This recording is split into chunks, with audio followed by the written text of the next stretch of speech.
Akstafa rayon ərzaq bazarında mövcud vəziyyət uzun müddətdir ki, sakinlərin narahatlığına səbəb olur. Vətəndaşların bildirdiyinə görə bazar ərazisində antisanitariya halları müşahidə olunur, gigiyena qaydalarına lazımi səviyyədə əməl edilmir.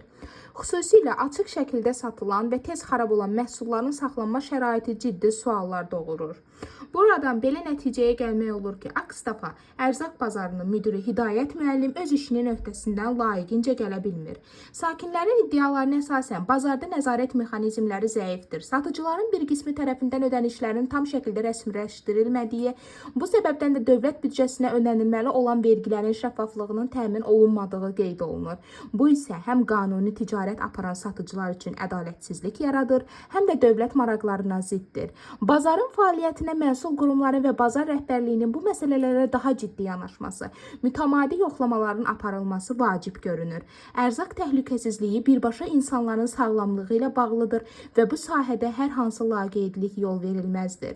Məsələnin ciddiliyini nəzərə alaraq, aidiyyatı dövlət qurumlarının Akstafa rayon ərzaq bazarında vəziyyəti araşdırması, gigiyena qaydalarına riayət olunmasına və maliyyə şəffaflığına nəzarətin gücləndirilməsi zəruridir. Vətəndaşlar bazardan təhlükəsiz, şəffaf və qanunlara uyğun şəkildə istifadə etmək hüququna malikdirlər. Məsələ ilə bağlı araşdırmamız davam edir. Qarşı tərəfin mövqeyini dinləməyə hazırıq.